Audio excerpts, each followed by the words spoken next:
what's up? My name is Daniela and I am once again in Brno, the second biggest city in the Czech Republic. I was here last in November when it was very cold. Now here again in June, still a bit cold, but hopefully it will warm up during the day. And I'm mostly here for a burger event because one of the gluten-free restaurants here is having burgers on the menu today.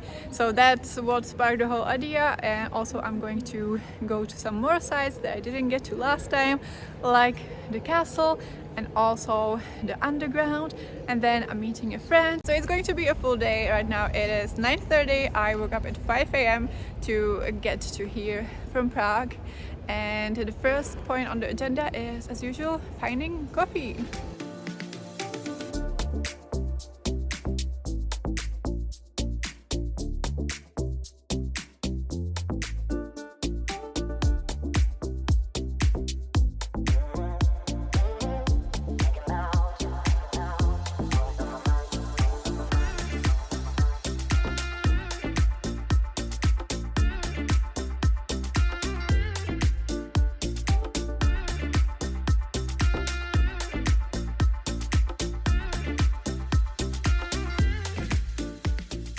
Well, that was the cutest cafe. So as you saw, they have a beautiful garden which started filling up with like the morning brunch crowd, but it was still, there was still space, and the staff was really nice, and I got vanilla cappuccino with soy milk. So they do have soy milk and oat milk. The inside was completely empty because everyone wanted to be in the garden because the weather is really nice, just a bit chilly. And before I came here last time, I researched all of the cool cafes and I found so many, but this one was near the top of my list, so I'm really glad I went. So yeah, if you're in Brno, go to the Podnebí castle. It means climate, and it also literally translates to under the skies. And now I'm going to climb the hill to the castle. I have 2 hours to explore the castle and then make my lunch reservation, so let's go.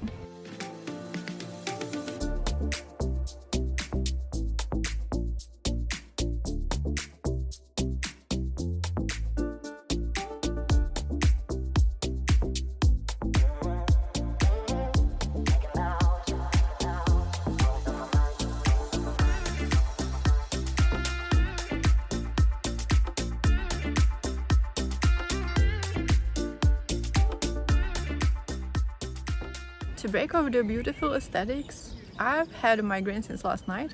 I haven't had one for quite a while, so it's not a good timing for an intense day like this, but the painkillers are trying to fight the pain. So far, kinda so good, but it's not going to be a pain-free day. I'm also having some other symptoms, like I'm feeling a bit nauseous and woozy, and I have a neck stiffness, just all kinds of symptoms. But yeah, I think we're going to be able to hopefully do everything I have planned. I'm almost up to the castle. You can kind of choose from different things to see at the castle. I really want to just like climb some tower and see an even better view than on the way here. And then there's supposed to be some art exhibitions, so I also want to see that. There is also like the old prison, which I saw maybe like 20 years ago. I'm probably not going to hit that because if you were to do everything, that would probably take too much time.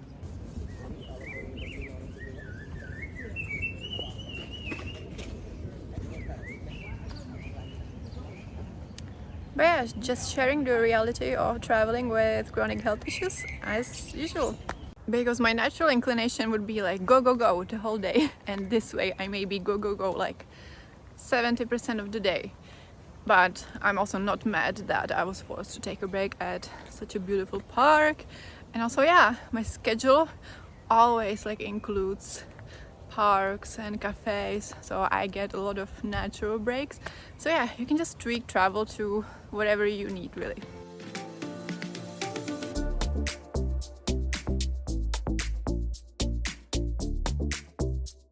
Okay, now I want to sit here, oh my god. And now I'm getting warm, yay.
Okay, so the castle was fun. I ended up only having like 1 hour after I walked around the grounds and picked some gifts in the gift shop, and there are like multiple guided and self-guided options that you can choose. I ended up going just for the museum, and with the museum it is huge, it is a labyrinth. I was getting lost, and you get 3 floors and there's a lot of history, art, architecture, and I liked it. I am going to put on the screen how much it was, and I think the prison is under reconstruction partially, but basically if you were to do absolutely everything at the castle it could take you quite a few hours, or you can pick and choose like I did. So I didn't have time for the tower, but the views from the top were really good as it was, so maybe I will do the tower some other time. And now I'm quickly walking back into the city because my burger reservation is in 15 minutes. Luckily everything is kind of in a walking distance, everything major, so I never use public transport here unless I want to do something specific outside of the center.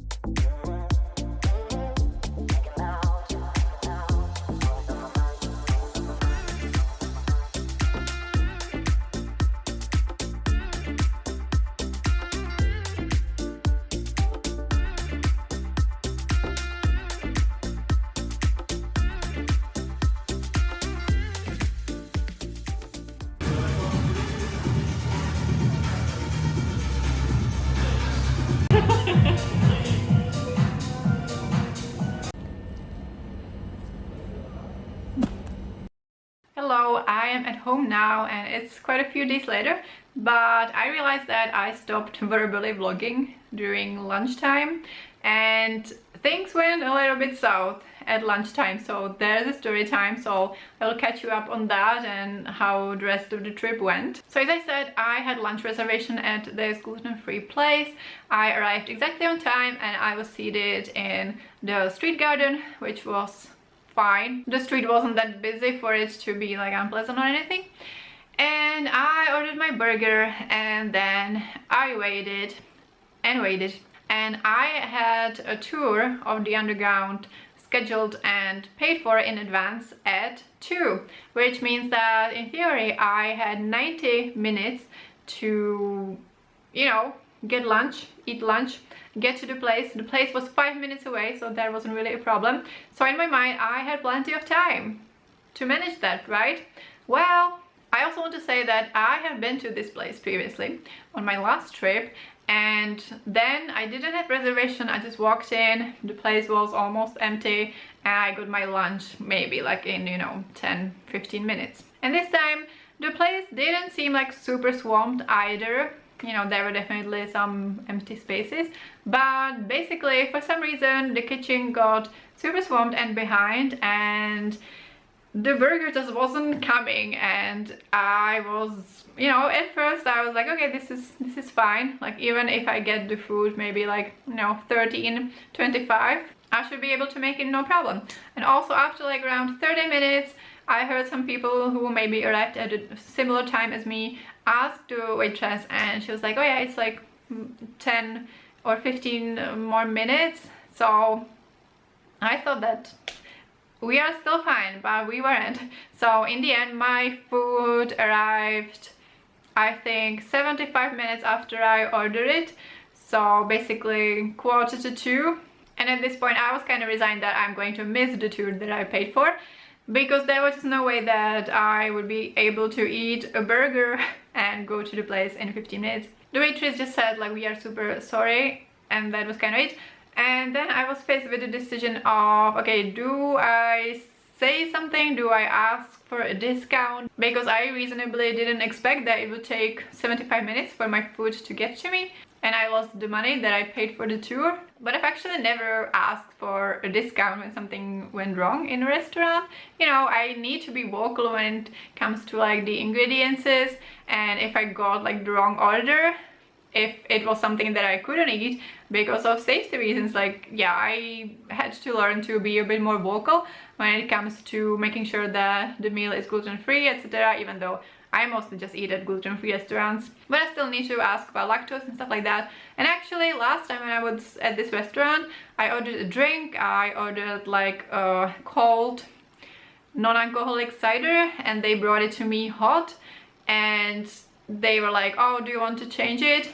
Because they realized that I actually ordered it cold without me saying anything, and I was like, no, it's fine, I will just drink it hot, like it's fine. But even like if I was somewhere and there was something a bit wrong with the meal, I never like sent it back or asked for a discount or anything. So I was like, okay, is this going to be my little like assertivity test to be able to like stand up for myself?